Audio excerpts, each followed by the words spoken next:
Meanwhile, there is a fresh call for the modernization of the National Bilibid Prison facility.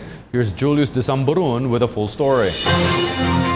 In the first and second special reports, the history, programs, and issues being faced by the National Penitentiary were revealed. The last part uncovers the modernization plans of the Bureau of Correction and the new Bilibid Prison. Section 2 of Republic Act 10575 or the Bureau of Corrections Act of 2013, approved during the 13th Congress, provides the modernization aspect of increase the number of personnel, salary, and benefits, and adding more facilities and equipment. A close look reveals that the prison population not only doubled or tripled at the new Bilibid prisons in Muntinlupa City. According to jail standards, this entails accompanying increase in the number of guards or jail personnel. Kasi nakalagay doon sa batas namin is doon sa UN standard 1:7 kami. 1:7 o 1 guard to 7 prisoners.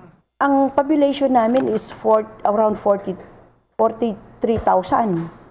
And yet, ang prison guard lang namin, nasa 2,000 plus lang.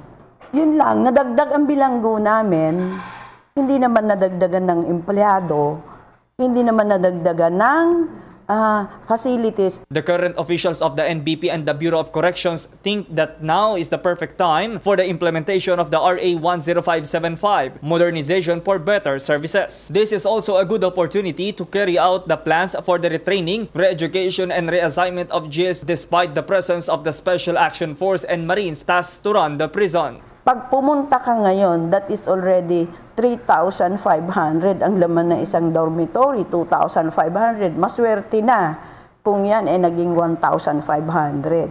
Ang Bureau of Corrections po, wala na sa standard na katayuan eh. Yung facility, yung method sa sistema ng pagbabantay, kasi nga wala ang standard facility. Kaya nangyayari, substandard na din lahat.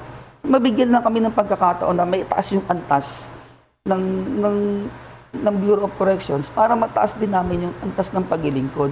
Earlier, the present administration announced its intention to transfer high-profile inmates to a prison island. Meanwhile, aside from the National Penitentiary, other cities expressed interest to reform their local jails like Manila, where 26 million pesos was allotted by the city government for the renovation and modernization of a 2-hectare correctional facility in Santa Cruz, which was first built during the Spanish period. For PTV News, Julius Desamburun.